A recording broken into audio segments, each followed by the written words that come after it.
Jaya Shri Krishna Chaitanya Prabhu Nityananda Shri Advaita Gadadhar Shri Vasari Which one? No. Hare Krishna Hare Something is there in it? Krishna Hare Hare Hare Rama Yeah. Om Namo Bhagavate Vasudevaya. Something is there. Oh. If it is hot, then yeah.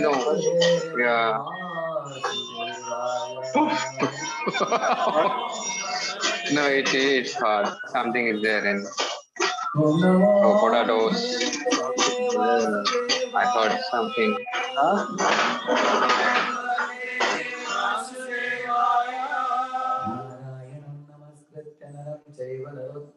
Devim Saraswatim Vyasam Tato Jayam Udiraye Nattapradeshvabhadre Nityam Bhagavata Sevaya Bhagavat Uttama Shloke Bhaktir Bhavati Naishtiki Krishnaya Vasudevaya Devaki Nandanaya Cha Nanda Gopakumaraya Govindaya Namo Namaha.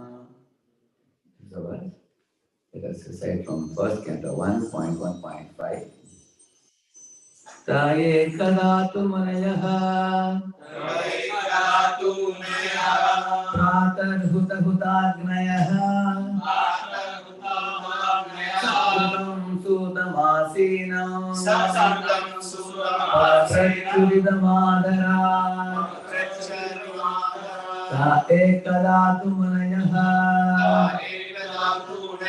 pratar huta hutagnayaha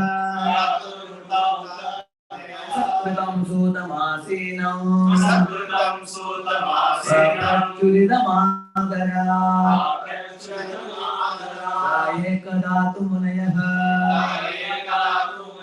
pratar huta hutagnayaha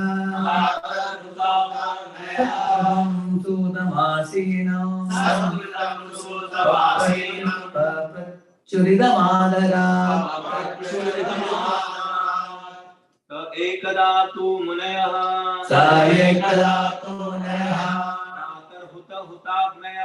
प्रातर्हुताग्नयः कृतं सूतम् आसीनं प्रचुरिदम् आदरा एकदा तु मुनयः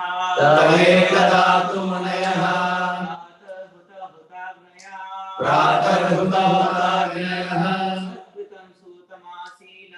सकृतं सूतमासीनं प्रचुरिदमादरा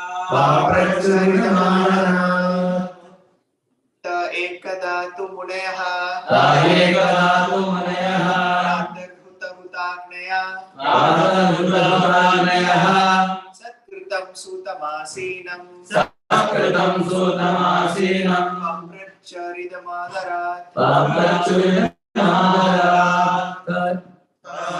ते sages ekada one day two but munayah sages pratah morning uta burning uta agnayah the sacrificial fire satkritam due respect sutam Sri Suta Goswami asinam sit down Paprachuhu made inquiries.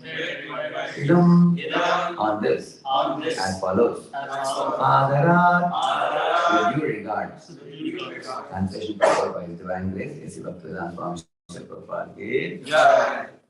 One day, after finishing their morning duties by burning a sacrificial fire and offering a seat of esteem to Srila Suta Goswami, the great sages made inquiries with great respect about the following matters. Morning is the best time to hold spiritual services. The great sages offered the speaker of the Bhagavatam an elevated seat of respect called Vyasasana, or the seat of Sri Vyasadeva. Vyasadeva is the original spiritual preceptor for all men, and all other preceptors are considered to be his representatives. A representative is one who can exactly present the viewpoint of Sri Vyasadeva. Sri Vyasadeva impregnated the message of Bhagavatam unto Srila Shukadeva Goswami. And Sri Shukadeva Goswami heard it from him. Sri Suta Goswami heard it from Sri Shukadeva Goswami. All bona fide representatives of Sri Vyasadeva in the chain of disciplic succession are to be understood to be Goswamis. These Goswamis restrain all their senses and they stick to the path made by the previous acharyas. The Goswamis do not deliver lectures on the Bhagavatam capriciously. Rather, they execute their services most carefully, following their predecessors who delivered the spiritual message unbroken to them. Those who listen to Bhagavatam may put questions to the speaker in order to elicit the clear meaning, but they should not be done in the challenging spirit. One must submit questions with great regard for the speaker and subject matter. This is also the way recommended in the Bhagavad Gita.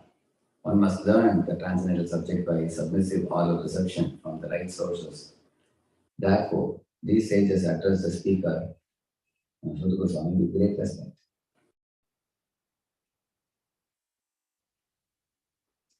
So, Prabhupada writes here, morning is the best time to hold spiritual activities. So therefore, one day after finishing their morning duties, it is mentioned, performing their morning duties. Every spiritual path has certain tenets given to the practitioner, which has to be taken very seriously. For example, in the path of Karma Yoga, you will see, it is said that one should live life as a Nishkam Karma Yogi. Nishkam Karma Yogi means, who is Nishkam Karma Yogi? One who performs work and offers the fruits. There are two aspects mentioned. One is work, another one is fruits. Nishkam Karma Yogi should try to give up which one? Work or fruits? Fruits, yeah. He should try to give up. He should do karma phala tyaga. That's how he begins. We should not give up the work itself, but we should give the fruits that come from work. Therefore, one begins like that. And then gradually, as he gives up the fruits to Krishna's service, over a period of time, he gets purified. By that purification, gradually jnana arises. What is the jnana that arises? That nothing belongs to me. Idam na mama. Idam na mama means it doesn't belong to me. So gradually, when that arises, then the attachment to work itself will be gone. Earlier, there was attachment to work and the fruits. Later on, the attachment to work also will be finished, which means, for example, somebody makes a gulab jamun in the kitchen, and then they will come and ask the devotee, I made gulab jamun, did you like it? Did you like it? Everybody will say, go ahead, I made it. That means we take the fruits of the action, correct? Because we want to take the credit for doing that particular work. Like one day in our Pune temple, there was an announcement made regarding book distribution. So the announcer was standing close to the deities and saying, so-and-so Prabhu distributed 21 books, he said. And that devotee was very behind sitting near Prabhupada. He got up and pushed through the crowd, moving. Everybody came to the front and said, Prabhu, that is not 21, it's 71. So some devotees got disturbed. Why is he pushing everybody and going to the front? So later on, he came and asked me. So on that day, Gaurang Prabhu had come to Pune. I told Gaurang Prabhu that some devotees are disturbed by this devotee behavior. What do you think? He just laughed it up. He said, see, earlier this fellow might have been counting cricket scores.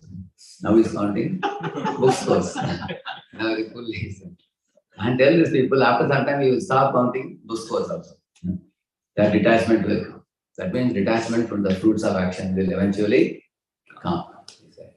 So in this way, one gives up the... and then later on, one will say that one will become such an expert gulab jamun maker. Everybody has appreciated so much. Over the years, he gets fed up with appreciation. He doesn't. Now he knows very well, everybody likes it anyway. He will not go around asking, but he's attached to do cooking. Gulab jamun. There is one devotee in our Pune community who cooks jalebis. Whenever jalebi is made, you can know that who has made it. That devotee has made it. He is a jalebi maker. He is an expert hand for that. So then the fruits go away. I mean, you give up the fruits, but eventually you may be attached to the work, but later on the attachment to work itself goes away. Which means you go to the devotees and say that, Prabhu, whatever service I have to do, you tell me I will do. You tell me to do the backup, I will do backup. Tell me to be a master of ceremony in a big program, I will do master of ceremony.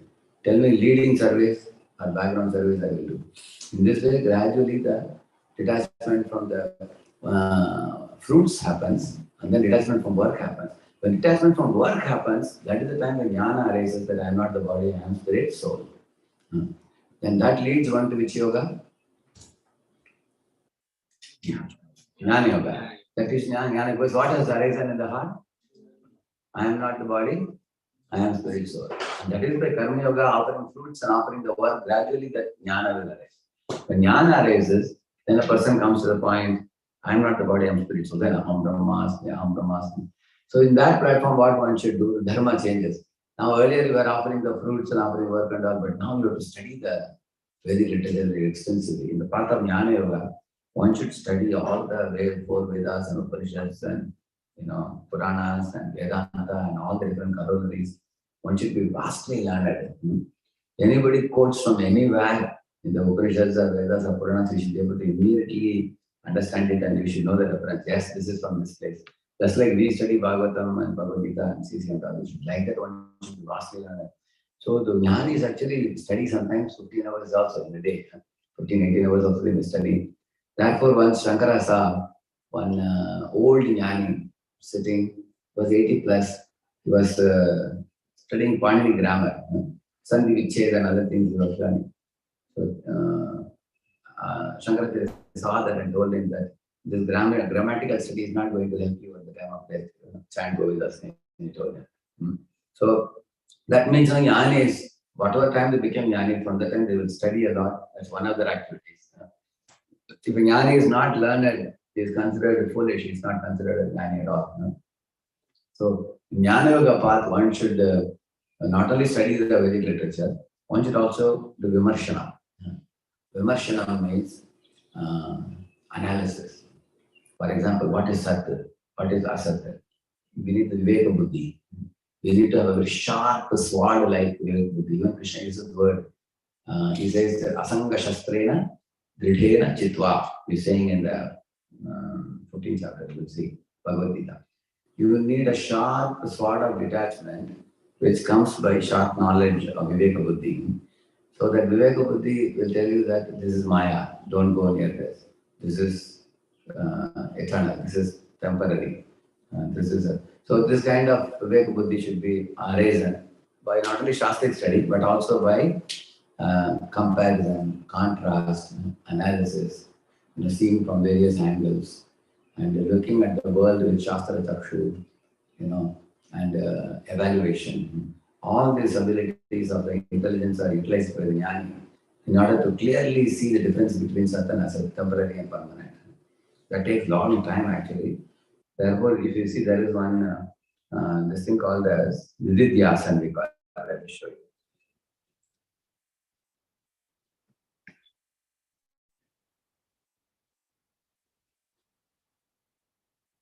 you. Nididhyasana means Nirantaram Vicharoya Shruta Arthasya Guror Mukhat.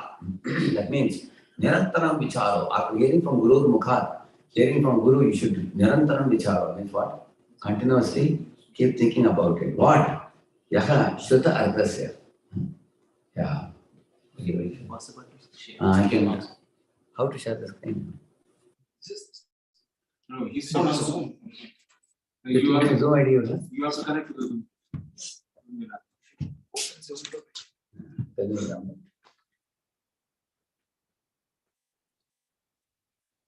New meeting. 916 4947 3119. Password is 108.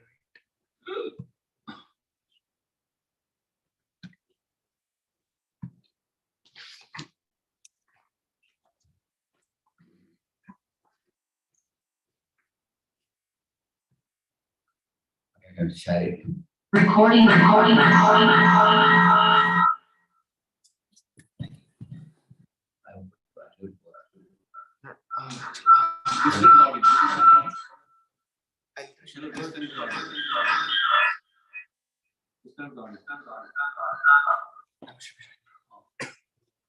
I'll share it.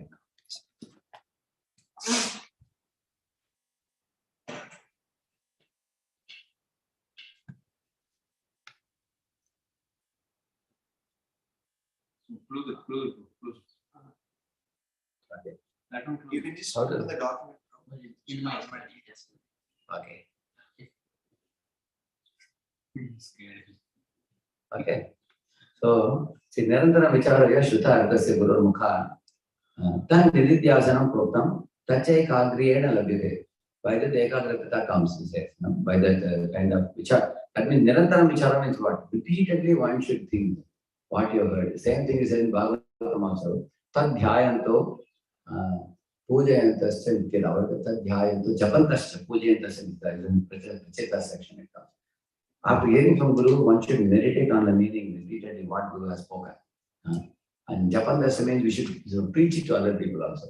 Not only you should hear from Guru, you should meditate on it and you should tell it to other people. And by that, what will happen? It will become a constant feature in your mind. Tad dhyayanto japantascha pujayantascha means keep the Guru's instruction on the highest order and worship it daily. And in this way, tad nididhyasanam proktam. That is called nididhyasana. Tache kadriyena labhyate. And by that, one point focus is achieved. Now, in that, there are many aspects in that. There are 4 sampattis, they call it, 4 disciplines, sadhana chatushtayam. See, the first one, nitya anitya vastu vivekam. You need to learn about what is nitya and what is anitya, and the difference between the two. So, nitya anitya vastu vivekam. Yeah, nitya anitya vastu vivekam means the what is temporary, what is permanent. That is one. And then iha amutra artha phala bhoga viragam is saying. Iha means the material world. Amutra means the heavenly planets also. Earthly or heavenly artha phala means the enjoyment of the objects. Bhoga viragam means one should bhogaishwarya prasaktanam by knowing that after as I told you the previous one, nitya anitya vastu vivekam, after it comes in you, then iha or amutra artha phala bhoga viragam. You develop vairagya for earthly and heavenly pleasures. You develop viragya because already you know this nitya anitya vastu vivekam has come. When the vivekam comes, it reaches in the second step. Third step is samadhi shakka sampatti. What is the shakka sampatti? There are 6 aspects of samadhi. Shama, Dhamma, Uparati, Titiksha, Shraddha, and Samadha. So, Shama means Antakarana includes 3 things, Man, Buddhi, Ahankar, and Chitta also. All the 4 are called Antakarana. Chitta is the subconscious mind. And Dhamma means 10 senses actually. 5 Jnanendriyas and 5 Karmendriyas. You call Dhamma if you control them. And Uparati means, the cessation of these external is so restrained from the pursuit of objects. Other than that. That means it may mean the abandonment of the prescribed works according to spiritual method. This is a very advanced stage where you give up the work itself, I told you. Yastvatmarapire vasyat atmaduttashthamanavaha atmani eva santushtah asya karyam na vidyate. That person has no work to do. One who has become satisfied in the self and he has no hankering for material objects, and one who is delighting in self, not only satisfied. So, like that he says. And then titiksha means you have to tolerate the tapatraya. Tapatraya is, 3 types of 3-4 miseries one should tolerate. Shraddha means faith in Guru and the Vedas. And samadhan means concentrating on the mind on God and Guru. So that's samadhi, from that word samadhan. So shama, dhamma, uparati, titiksha, shraddha, samadhan, they call it as a shakka sampatti. So the third thing one achieves. And subsequently, mumukshutvam. The firm conviction that the nature of the material world is misery and intense longing for moksha. So through the Shravana and Manana and these are to be done. So now, in order for jnanis to do this, they have to study the scriptures very deeply for this purpose only. As I told you, what is nitya anitya viveka, nitya anitya vastu vivekam. To know this difference between what is temporary, what is permanent, what should be aspect for, what should be given up, and all those things. So now I told you about jnana marga.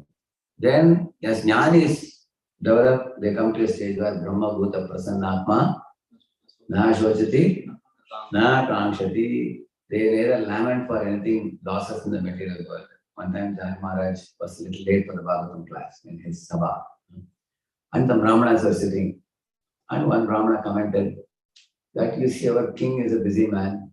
He is always absorbed in management. He has to do so many things. Our class cannot wait for him. Let us start the class. Like that they said. And the speaker said, but our king doesn't like to miss any part of the class. He likes to attend from the beginning, so we want to, begin when he comes. So when he was about to begin, the king arrived hastily, and came and sat down. Every day he used to hear a class in the morning. So as the class proceeded, somebody brought a news that there is a fire that is spreading everywhere in our kingdom, different places, all around the town. So the news as soon as, and it is also spreading in that area of the Brahmana Sagrahara, that locality also. Immediately all the Brahmanas got up to catch him under the door, they ran. And the king didn't run. King was sitting, he called the ministers and said, please look into the matter, what it is. Please put out the fire. He said, and then just continue the class. So at that time, the fellows understood that the king is quite detached. He has his people to do the work, and he knows that they will do the work and he doesn't have to take tension. In this world, you will see many times we only have to do some work. But along while doing that work, we also take tension. You agree? How many of you can say that, yes, some very vital work, I only have to do, I do it, but I don't take tension. Can you say that? No. That requires what? Detachment. And king had the detachment. Therefore, he's called as Janaka Videha. It has a double meaning. Janaka Videha means he was actually the Videhaka Raja. He's the king of Videha province. But another meaning is Janaka Videha means the king without body.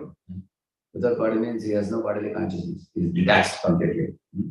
So, in this way, Na Shochati, he has no lamentation. Ana Kamshati means there is no hankering for anything. Absolutely no hankering at all. Like Lord Ramachandra, for example, he was told by the father that I am trying to make you heir apparent. Heir apparent means Rajkumar. And then tomorrow we are going to coronate you. And the next day he was told that you have to go to forest for 14 years. Was there any change in the face cut of Lord Ram?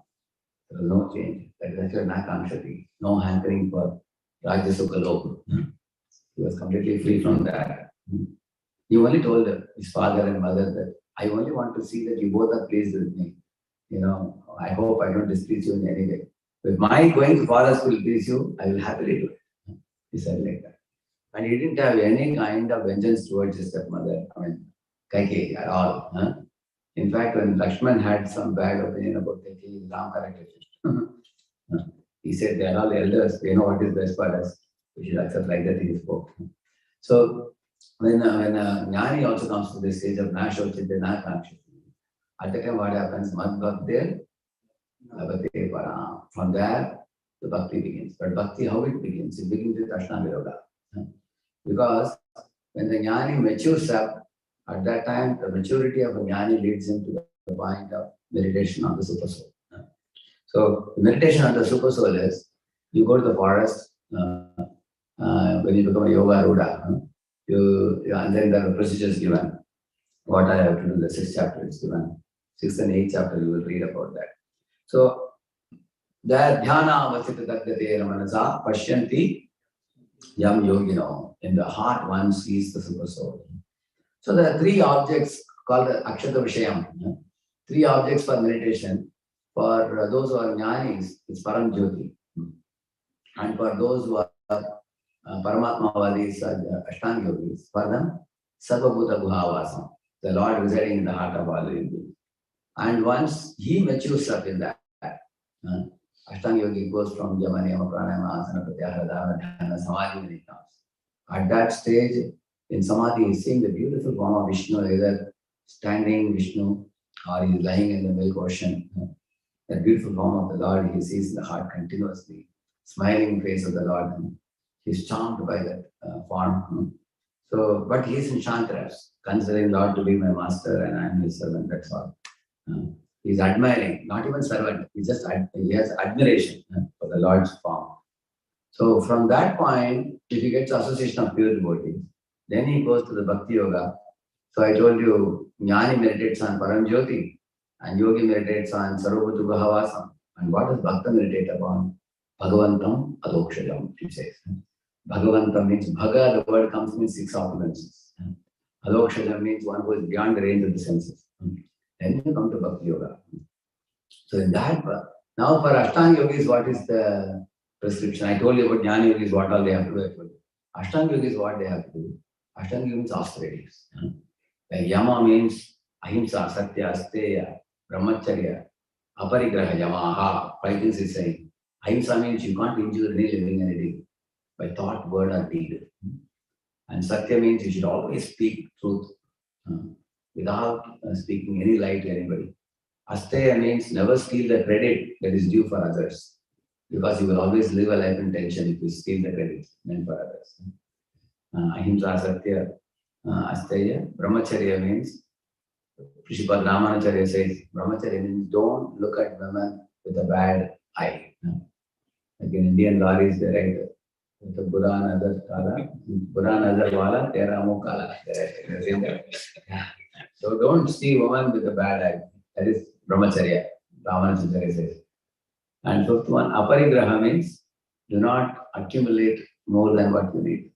If somebody gives you a dozen mangoes, don't keep it in your locker and take one every day. Take one mango and give it away to others. You may ask, what about tomorrow? Tomorrow somebody else will give you. Aparigraha. Have a habit of sharing with other living entities. And Shaucha Santosha Swadhyaya Japa Ishwar Pranidhani Niyama. Another 5 he says that do's and don'ts. But the Shaucha means keep your body, mind, and words clean. Shaucha. Santosha means be satisfied with God-given gifts. Do not hanker for what you don't have. Don't look at others and don't be greedy. Whatever you deserve, God has given you already. Look at what God has given you. Are you using it well? See it. Don't see what others are. So, Shaucha, Santosha. Swadhyaya means study of the scriptures. Japa means chanting of the holy name. And Ishvara Pranidhani, developing a disposition of dependence on the Lord's lotus feet. So cultivate these 5 things. So this is Yama Niyama. And then Pranayama means breathing exercises we do in order to calm the mind. Asanas means we do the yogasanas to calm the senses. Because the senses and mind become calmed by these 2 activities, but that's a very important thing to be known. Pranayama cannot purify the mind, it can settle the mind. Whereas chanting of the holy name can purify the mind. What's the difference between the 2? If you settle the dust in a glass, you take a spoon and stir it, again it will come. And like that, Bhagavatam says that. Yunjananam abhaktanam pranayamadivirmanaha aksheenavasanam rajan drishyate punaruttitam. It says, drishyate dekha punaruttitam. Again, the old vasanas come. For whom? Those who are abhaktas and those who are yogis. Yunjananam abhaktanam, those who are doing yama, niyama, and all those things. That means if he doesn't become a Krishna Bhakta, then simply doing pranayam doesn't help him. Pranayam only settles the dust. It doesn't remove the dust. Whereas chanting of the holy name uproots the dust completely. So, but still pranayama is helpful to calm the mind. Because calm mind is conducive for further meditation. So pranayam and then asanas. And pratyahara means for the 5 senses, we should only take spiritual inputs and we should negate material inputs. Like eyes, ears, nose, tongue, and skin. These senses. Because there are always moving objects in this world, one should not take allured by them. So in this world, one should avoid the temptations. So for that, the pratyahara is kept. Pratyahara literally means pratyahara, means shut down your senses for impure inputs. That's the meaning of that. That's not a very easy thing to do. Like they say, no, don't see bad, don't hear bad, don't speak bad, like 3 monkeys. Similar to that, pratyahara. And then comes, when you do all these things, then your body and mind become calm, cool, collected, and settled, and they are almost ready for starting your meditation. From there you start dharana. Dharana means now we can hold the mantra. What is the mantra given to Guru Maharaj? Om Namo Bhagavate Vasudevaya. So you can hold the mantra after doing all these things. Dharana. Dharana means to hold it. Dhyana means, actually dharana means 12 seconds you can hold an object in the mind. And dhyana means 12 into 12, 144 seconds you can hold. And samadhi means 12 into 12 into 12. Totally it comes to 25 minutes, I think 28 seconds, 28, close to half an hour. Huh? If you can continuously hold an object in the mind for half an hour, that means you reach samadhi without any diversion or distraction like that. What is the purpose of holding that spiritual object of holy name in our mind? Holy name is not different from the Lord's personality. So if you keep holding the name in the tongue, chanting it and holding it and not letting the mind wander, eventually the Lord's beautiful form will be manifest, because from the name manifests form, from the form manifests qualities, from the qualities manifest the pastimes. And once the pastimes are seen by the devotee, the heart are revealed by the Lord, then the devotee loses the external state of consciousness, and it's called the samadhi, absorption. He is transported to Siddha Deha. So the sadhana Deha is here in this world, but he enters into Siddha Deha, where he enters into the Leela, Nitya Leela. So that, even while being in this world, we can do that. So one can achieve that platform. So therefore, the yogi meditates like this. And that Ashtanga yogi, when he reaches the state of samadhi, in that state, he comes to the point of bhakta yogi. What is it? Yogi nama pisarvesham madgate namtaratmana shraddhavan bhajate yoma same yukta tamo matah. Best yogi is one who becomes a bhakti yogi. But then before that, we have to say Ashtanga yogi has to do severe austerity. You will see that Dhruva Maharaj had first 1 month, he was eating, I think once in 3 days, he was eating one kapita fruit, which was tasteless fruit. Because he thought I have to control my tongue. So tasteless food he ate. Then the second month, once in 6 days, he ate only grasses.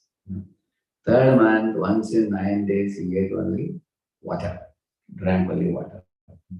Fourth month, once in 12 days, he drank only air. The fifth month, he stopped taking in air also. All the whole universe, all the universal beings like demigods, they got suffocated. They all went to report to Vishnu. And then Vishnu came in the 6th month to give him darshan. So you can see the kind of severe austerities that Dhruva Maharaj underwent. When Prabhupada wrote the purport in Bhagavatam, Dhruva Maharaj, I heard that when that was released, after reading the purport, devotees are so amazed to perform austerity. And some devotees went to the rooftop and standing on one leg, like Dhruva, trying to chant Radheshyam with one leg. So Prabhupada heard the news of devotees' austerity, where some devotees reduced eating and everything. Prabhupada asked, what has happened suddenly? Devotees have become so austere. They said, Prabhupada, the effect of your Dhruva Maharaj purport. So, of course, in Krishna consciousness, we don't have to do so much austerity. Standing on one leg, eating grasses, all those things. But when we know the Bhakti Yoga, we should know, in Bhakti, for the Bhakti Yogi's path, there are certain prescriptions which, if we don't take seriously, the path of Bhakti Yoga will not produce results. You may claim to be Bhakti Yogi. Wearing a tilak and kantimala is not something that makes us Bhakti Yogi immediately. There's one verse, famous verse sung by, often he will sing this. So our Daud Krishna Babaji will sing this. Gaurarame, Gaurarame, Mukhe bolile nahi chale. Gaurara achara, Gaurara vichara, Loila phala phale. You know what he says? Gaurarami, Gaurarami. Don't claim that I am father of Lord Chaitanya Mahaprabhu. Simply saying that doesn't make you follower, he says. Gaurara achar, Gaurara vichar. 2 things you have to follow. Lord Chaitanya Mahaprabhu's behavior you should emulate in your life. And Lord Chaitanya Mahaprabhu's philosophy you should accept. Then only you are Chaitanya's follower, he says. Loka dekana gaura bhaja tilaka matra dhari gopanete atyachara gaur dhari churi. You know what he says? Hey, for the sake of showing off to the people, you wear a tilak and kantimala and keep a bead bag around your neck, looking like a beautiful devotee. But secretly you are doing hypocritical activities. And Lord Chaitanya Mahaprabhu will not spare you, he will not forgive you, he will punish you. Go to the ritual. Lord Chaitanya becomes angry when he sees hypocritical behavior. One should become a kapti. He's not a kapata pavan, he's got pavan, patita pavan. So he says this. So, therefore, in the path of Bhakti Yoga, we are not a show bottle. We have to be true Bhakti Yogis. So, what are the tenets of Bhakti Yoga which are emphasized for Bhakti Yogi? We will see. What is the first and foremost thing in the path of Bhakti Yoga emphasized?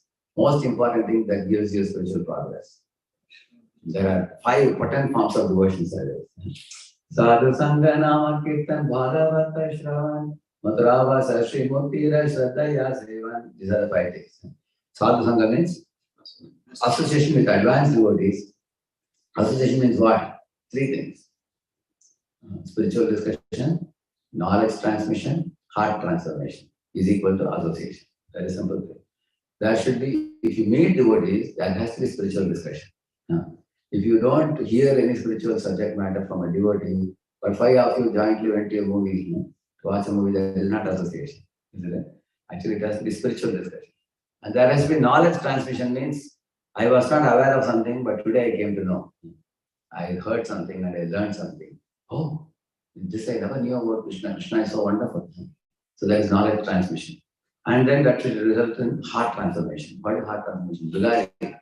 A cruel-hearted Mrigari became compassionate Mrigari. A arrogant Rahugana, he became a humble Rahugana. No, you find like that. Yeah. In the same manner, somebody who has a who is greedy, for example, he becomes satisfied. Somebody like Ajamila was lusty robe. His heart became filled with love for God. Subsequently, by meeting with Vishnu Buddha, you will find like that. Similarly, Durvasa Muni was an angry sage. But after watching the beautiful Vaishnava qualities of Ambarish Maharaj, his anger was driven out. He gave up his anger and became friendly with Ambarish Maharaj by speaking one famous verse at the end. Avo anantadasanam mahatam drishtam adhyame kritanga sopiyatra mangalan samivase. He's saying, what wonderful the devotees of Krishna are. He's saying that I tried to kill this fellow, but he prayed for my protection. Such is the nature of the Vaishnava devotees, he says. And then he said, I will go to Siddhaloka, and there I will tell the pastime which just happened with me and Ambarish, he says. Somebody will ask Durvasa, but in this story you are villain. Ambarish Maharaj is the hero. He says, never mind, no problem. I want to glorify this Vaishnava. I am so inspired by his behavior that I want to go and tell all the Siddha yogis there. So, in this way, you find that the transformation should take place. For Durvasa Muni, transformation took place. Mrigari transformation took place. You find like that. Aharahana, Ajamila, all these example stories of transformation. So, what did I say as association? 3 things. Spiritual discussion, knowledge transmission, heart transmission. This is Sadhu Sangha. And Nama Kirtan means the chanting of the holy name. Actually, ideally speaking, chanting of the holy name should be done with a Niraparad Bhavana. Niraparad Bhavana, Nisahaya Bhavana, Nishkapat Bhavana. 3 things are said. Niraparad Bhavana means free from offenses. And Nishkapat Bhavana means without any duplicity. 7th offense is duplicity. And Nisahaya Bhavana means helplessly it should be chanted. The holy name should be called out helplessly, like a child crying for the mother. One time Prabhupada observed one place the small children ducks were quacking. Some were bigger, some were smaller. And the mother brought some eatable for them. And there was one small duck, smallest of the lot, that was making the biggest sound. He was small in size. He was making sound, opening the mouth fully. The mother understood amongst all of them who is most hungry, the smallest one. So the mother gave the food to that one. Other bigger ones were not making so much sound. Quack, they were saying. They were not very serious. They were like Dilatala Sadaka, like that. So they were quack. And mother understood, I think this was have eaten in between something.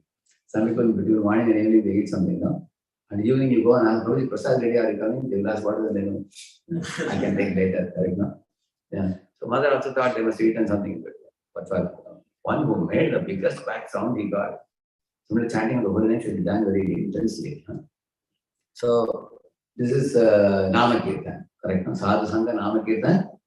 3rd one, Bhagavata Shravan. How should the Bhagavata Shravan be done? It should be done like Parikshit Maharaj. Parikshit Maharaj was so attentive. When Shodhya Goswami said, after the Agasura Leela was over, 1 year later the boys went and narrated it to their mothers.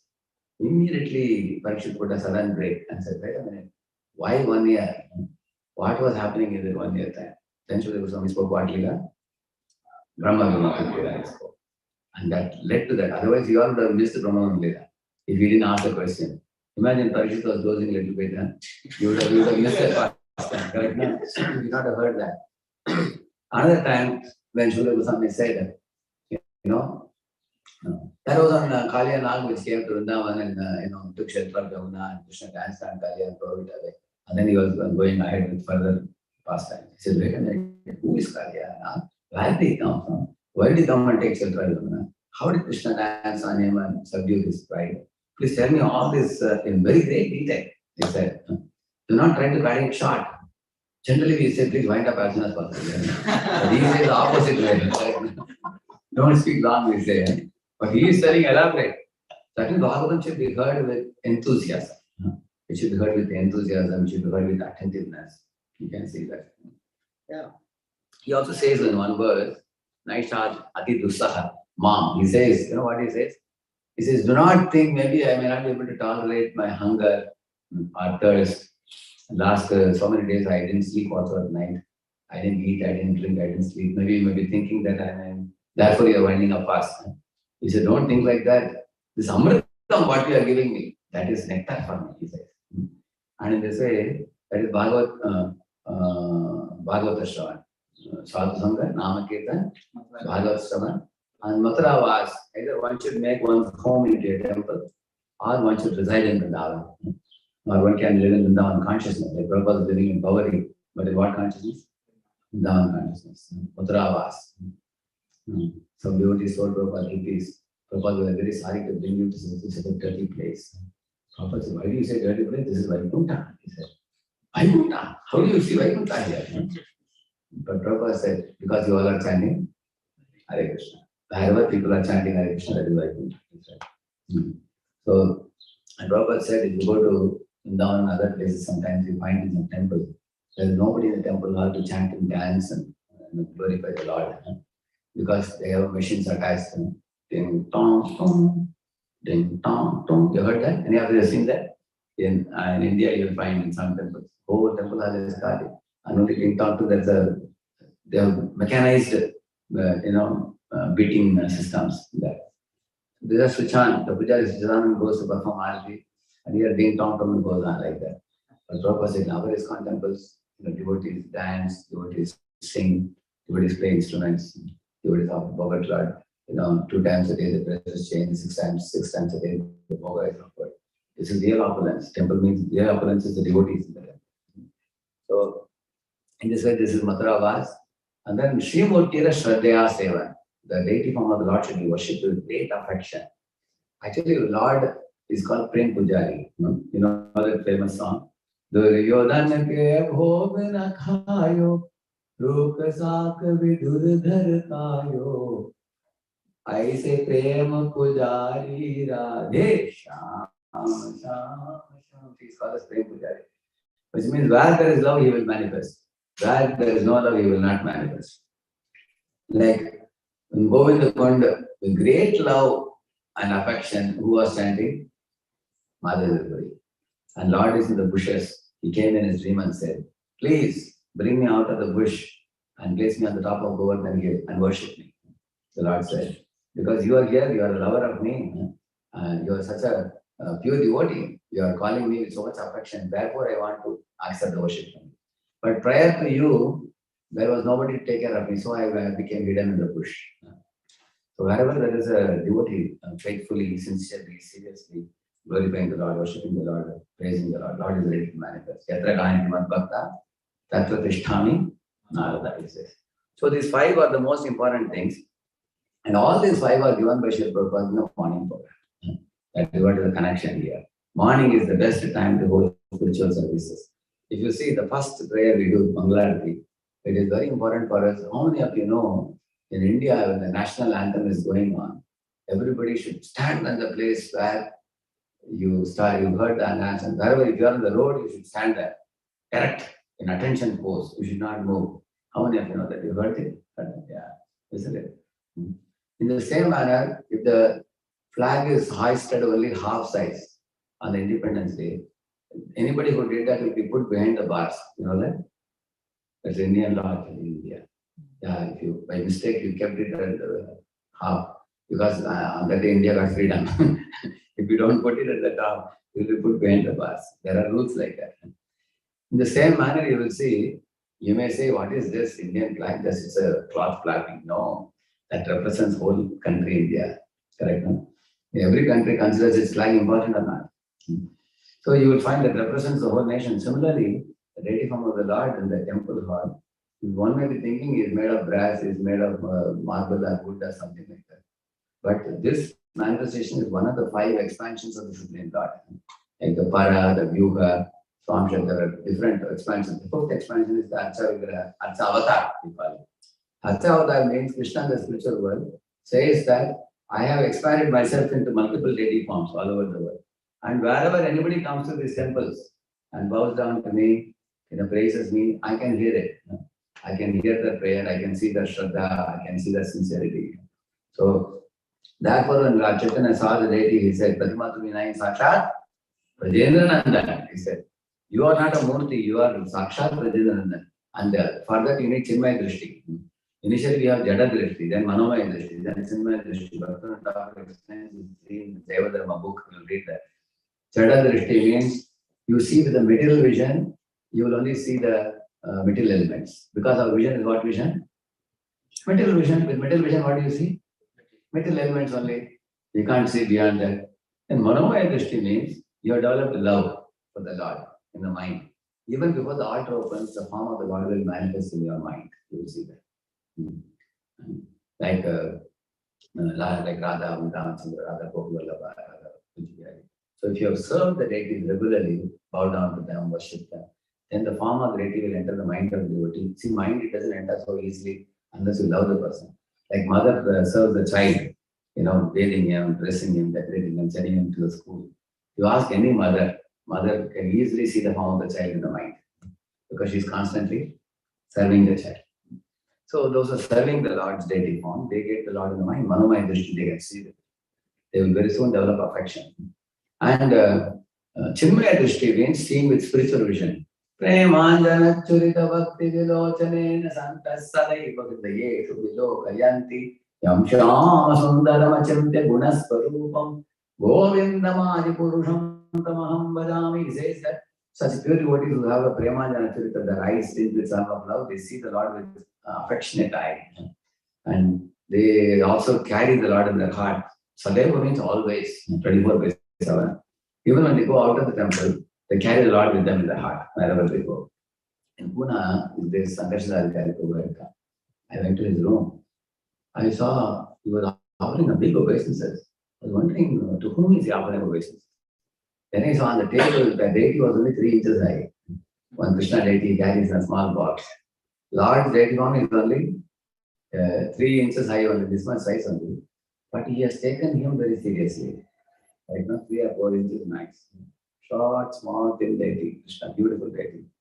So he carries with him, he puts him to sleep, he wakes him up, he offers him obeisances, brings flowers for him, offers bhoga for him. Morning he gets up at 2 o'clock. So 2:30 to 4:30 he completes his rounds, chanting. And then 4:30 comes for Mangalarti, sings Mangalarti, Narshinarti, Tulsiarti. After Tulsiarti, he will go to his room to worship the deity. For the deity worship is 1.5 hours every day.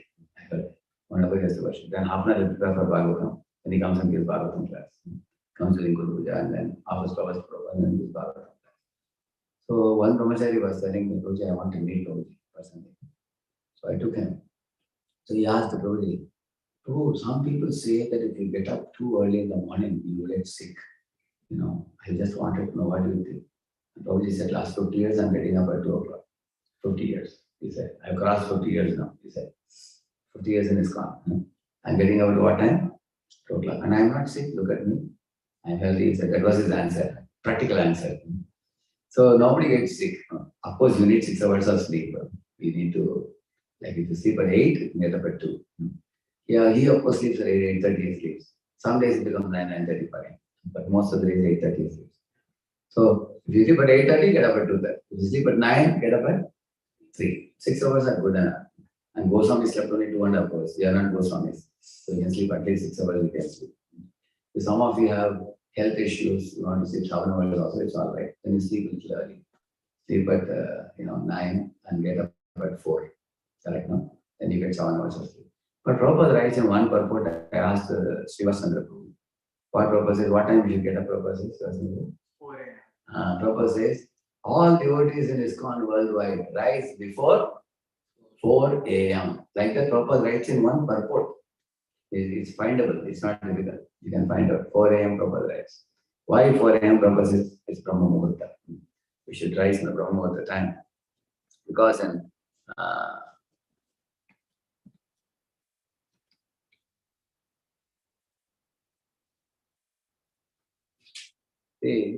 this Brahma Muhurta is the most vital time of the day. You can see here, he said 70 minutes before sunrise. The Shastra say that this is the most appropriate time to give up our sleep. Brahma Muhurta ya nidra sa punya kshayakarani. If anybody is sleeping during the Brahma Muhurta, especially between 4 to 6:30 also, 4 to 6:30, if you are in the bed, punya kshayakarani, your punya will be finished. He says that all the pious credits you earn will be finished if you are going to be sleeping at that time. And this is the reason why devotees become weak in ISKCON, because those people who sleep very late at night and get up very late in the morning, they lose the punya. Because therefore gradually they become very weak over a period of time. Then he says, Varna Kirti Yasha Lakshmi Swastya Mayushcha Vindati Brahman Muhurte Sanjagram Shriyam Va Pankajam Yada. He says that if you get up in Brahma Muhurta time, you get beauty, wealth, good health, long life. And his body becomes beautiful like a lotus. And it is a fact actually many Prabhupada disciples were faithfully rising early in the morning. You can see that the bodies have become very Brahmanical. You see that? Very Brahmanical bodies. Brahmanical bodies means by the way they walk, they talk, they behave, you can easily see that, the body is very much different from, it's like a demigod body. I used to say, some of the Prabhupada disciples when I saw, what is his name? Bhima Prabhu in Juhu, I was thinking, just put one mukut and kundali, looks like the Brahmadi. Looks like some demigod, correct? Huh? Yeah. There are many ISKCON devotees, you see, they almost look like demigods. Huh? That is because Brahma Muhurta, one who rises regularly for decades together. Huh? Their beauty, wealth, good health, long life, everything will increase. And there is no influence of any grahas. Graha dosha is not there. The Brahma Muhurta time, he's saying. Not only that, he's saying the pranavayu and apanavayu are active in the morning. And therefore, actually the effect of the outside world is not on you in the morning. How many of you have seen in the early morning traffic is practically nil? That means not only road traffic is nil, people's brain traffic is also nil, because at that time everybody is sleeping. In the daytime, all the jivas get up and all are doing WhatsApp and Twitter and Facebook, everything is on, their minds are a lot of interferences there all over the world. There's a global gossip going on during the daytime. At that time, trying to chant, the global gossip attacks you. Where in the morning time, can it attack you? Why it can't attack? Because everybody is asleep. That's one advantage also. Yeah. See, this time is compared to the period between Garbhavas and coming out of Garbha, of a child. So the bad influence that we got during our stay in the womb on physical and mental levels, like genetic disorders and all, those disorders can be very easily cured if you get up in the morning, Brahma Muhurta time, and bathe your body, with shower on the head, and also perform dhyana, yoga, meditation, chanting, all these things. Those are the spiritual activities, they can clear the genetic disorders, especially if you do it in the early morning hours. And in Brahma Muhurta time, he also says there are 6 chakras, you all know. The bottommost chakra is called Muladhara chakra. The topmost chakra is called Brahmarandra. So the Brahmarandra releases 1 drop of Amrita every morning in our head, in the Brahma Muhurta time. If you're sleeping at that time, you missed it. You lost the opportunity. But if you rise early in the morning, take a bath and sit and do some dhyana sadhana, he says. That means meditation, chanting when you do. Then the Amrita, which emanates from here, it goes to the Navi, he says. How it goes to Navi, only you have to study the Yoga Shastra. He says it goes to the Navi and nourishes the whole body, he says. He says, and in this way, you are physically, mentally, spiritually become very potent and powerful. This Amrita Bindu, every morning it nourishes your whole system, he says, by rising early in the morning. The three things have to be combined, he says. That means Brahmamurti have to get up. Only then Amrita Bindu, Dhara, you will be able to get benefit. Second thing, you have to take bath and sit and do some yoga sadhana. It's not that you are in Brahmamurti awake, you are watching cricket or something. That's not very helpful. Isn't it? You have to do Brahma sadhana also. And it has to be spiritual also. Then it has an effect. Not only that, in Akasha Marg, the Brahmamurti is the time when the daily personality, like devatas, fly in the sky. When they see anybody awake, they give blessings also for the early Vedas. It's a special blessing. Because there's one song about Lord Rama. Shri Ramam Dasharathatmajam Aprameyam Sita Patim Raghukulan Mayaratna Deepam Ajad Babu Arjunda Dharayatapsham Nishachara Vinashakaram Namami. See, Nishachara means those who keep awake at night. Nishachara Vinashakaram, Lord Rama kills those who are awake at night, he said. Because who are the fellows who are awake at night? Huh? Who? Asuras, yeah, correct. Asuras become stronger after the twilight, evening time. After 6 or 7, there you see beer bars, permit rooms, correct now? Brothels, cabaret dances. People go in the daylight, they go, or in the night time they go. Night, yeah. Because it is what time? Tamaguni time. Those are very active. So those who are bhaktas, they should sleep with the sun, get up with the sun. They have to sleep very early. One good advantage I heard in America, Indian IT people, they start their work at 5 o'clock in the evening, and they have to be awake till 12 at night. And after 12, the American call ends. Then 1 more hour, they have to sit and wrap up what they did. So 1 o'clock, they finish the work. Many of them in India. Even if they are at home also, work from home also, they have to be awake like that in India. There's a big curse in India for the people. But the same Indians, if they come to America, I heard that you don't have to keep awake. Correct, no? The job doesn't go beyond 8 o'clock at night, correct? Yeah. So that's a big plus point for all Indian boys when they come to America. That means America is very conducive for early to bed and early to rise. Correct, if you want. But one very bad habit, even devotees have, even brahmacharis in the temple also, I scolded the devotees, I tell them, that habit is, after night dinner, they have a habit of talking. Eating late and talking late, till 11 o'clock or something like that, 11:30, like you talk. Then you won't be able to get up in the morning. How will you get up? Because you are sleeping very late. Now some of us may say that only devotees, people are coming to the temple, you have to talk to the guests, you can't send them away. Actually, we are also holding them, for them also it is bad. For us also it is bad. So therefore, generally speaking, we should keep the weekend programs early and start early and end early so that everything can be wound up by 9, 9:15, 9:30. We should throw ourselves to bed by 9:30. That is one video which shows, I'll just show you just 1 minute. It's a 3-minute video only.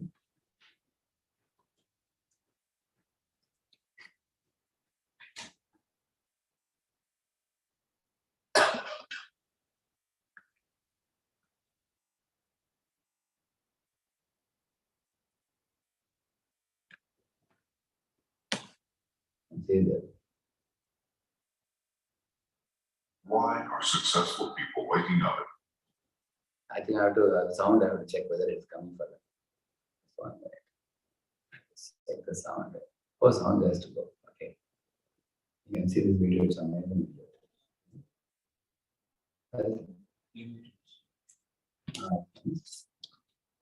At 4 a.m. and not a different hour. What is the secret behind it? Well, they know how their brain works, and they take advantage of their brainwave states and brain chemistry. The brain produces electrical patterns, often referred to as waves. When you're first awake, your brain operates at around 10.5 waves per second. The range from 8 to 13 hertz or cycles per second is the alpha stage. It's been called the gateway to the subconscious mind. But when you wake up this early, you are between theta and alpha. The mind is capable of deep and profound learning, being fully aware and focused with an effortlessly calm mind.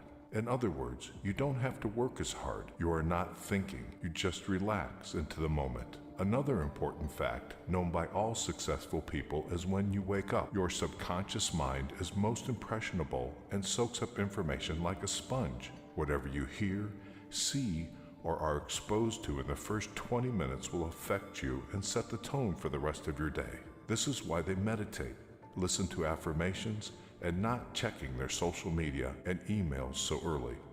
They choose consciously their tone of the day, being focused and positive and not being distracted.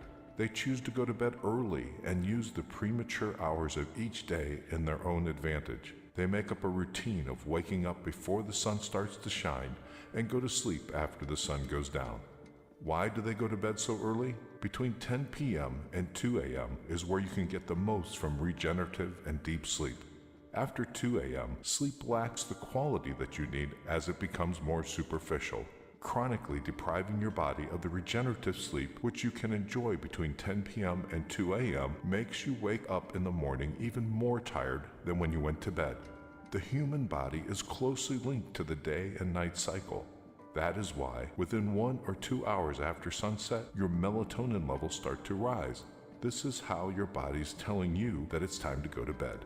At midnight, melatonin levels reach their highest value, and after this, they start decreasing gradually. 10 p.m. is when your body reacts as a result of the increment in the melatonin levels. This period of transformation in your sleep cycle brings along a more intense metabolic activity. This one is responsible for the repair and restoration of the whole body. In order for this 10 p.m. reaction to take place, your body needs to slow down, which translates into reduction of your mental and physical activity. If you're still awake, there is a phenomena that takes place at this hour called second wind. This is caused by the rise in mental activity and energy that your system has at 10 p.m. Nevertheless, you can only feel what the second wind's value is truly about if you are asleep at 10 p.m. Studies show that if you go past the 10 p.m. bedtime, you'll find it more difficult to fall asleep. Also, you won't be able to enjoy refreshing sleep, which will lead to significant weariness in the morning. Small things matter, so even the simple shift in your bedtime hour from 11 p.m. to 10 p.m. can make a huge difference regarding the quality of your sleep. Moreover, there are high chances that you'll wake up in the morning feeling energized and ready to start the day. This happens because you allow your system to go through its natural neurochemistry and you take advantage of this wave that it's on its way before 10 p.m. Moreover, your body also benefits from the metabolic changes that naturally take place as the clock ticks 10 p.m. If you are among those that usually fall asleep well past 10 p.m., you should consider changing the situation. Set up a goal to go to bed earlier by 15 to 30 minutes each week until you hit 10 p.m. bedtime goal. Early risers like Apple CEO Tim Cook, Oprah Winfrey, and Dwayne Johnson choose to greet the day at the crack of dawn because that's where motivation is created, and they don't need to ask for it. That silence of early morning hours is what helps them use their potential to the maximum. Successful people choose to use every minute available in a day because their life's purpose is higher than any other short-term pleasure or comfortable bed mattress. They instill this habit of waking up early in their DNA because they understand how a strong and consistent routine can support a successful life. The human brain can work at its maximum potential when it doesn't have to multitask. The quality level of work is highly dependent on the level of focus. When there are no distractions and noises to disturb concentration, the brain has a great capacity to focus on certain tasks and thus generate a balanced rate between quality and work. Successful people are aware of this and they use their alone time in the early morning to take full advantage of their brain's functioning capacity. High achievers understand that premature hours of the day allow them to make better decisions as their energy levels are at their peak. Those who live a grand life understand that early morning willpower helps them to achieve high levels of discipline. A disciplined morning guides them towards a whole day of discipline, and this is exactly what supports their successful life. The peaceful and quiet time you get before the sun rises creates the environment you need in order to take care of yourself, which doesn't happen too often during the day. It's the me time that allows you to provide yourself with everything you need in order to successfully go through the day. As soon as the alarm goes off, you're facing a bump in the road, and it's up to you to get over it or not. It's up to you to decide whether you use your time in your advantage or not. When everybody else is still dreaming and sleeping in their comfortable beds, it's your time to shine. It's your time to get out of your comfortable zone and have that well-deserved breakthrough. The early morning hours are moments where you can be ahead of things without being distracted. It's a time where you can focus and pay attention to what really matters. It's a time where you can go past those old and narrow-minded thoughts that stopped you from getting the real taste of what this life can truly be. It is all on you, and you decide how to spend your life. You decide when your day starts.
Hare Krishna Prabhuji, sorry to interrupt. We can't hear you.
Now it has become late now. It's 9:40. I will stop here. Why did I talk about Karma Yoga, Jnana Yoga and all? Those parts, the prescriptions are very difficult for us. But Bhakti Yoga is easy, but if you take it, like Isola Jayadus Maharaj said in the Kiptu Pune, one person, Maharaj, I heard in Bhakti Path there is no rules and regulations at all. And unfortunately, in our temple, they too much emphasis on discipline. Maharaj said, you see, in the path of Bhakti, there are no hard and fast rules, he said. But there are soft and slow rules, he said. Yes, what is that? He said, morning program. Morning program, chanting in the Brahma Muhurta time, attending bathroom class. These are not even children do that, it is not very difficult. But he said, if you want no rules, Maharaj asked, where is the place where there are no rules? If you are in India or America, you have to drive the car on the right side. India, you have to drive a car on the left side. Everywhere there are laws. Go to company, there are laws. Go to school, there are laws. Where is there no law? Even in the spiritual world, the only law is love. The only prohibition is envy in the spiritual world. Even there are prescriptions. So therefore, we should not take it lightly. The morning program, that's the whole thing. Morning program is best and whole spiritual services. Shri Prabhupada ki Jai. Jai. Radheshyam Prabhu ki Jai. It was good topic, Prabhu. Very important. Very important. Need devotees. Thank you, Hare Krishna. We might have question answers maybe some other time. Kindly forgive us. Okay. Thank you. Hari Bol.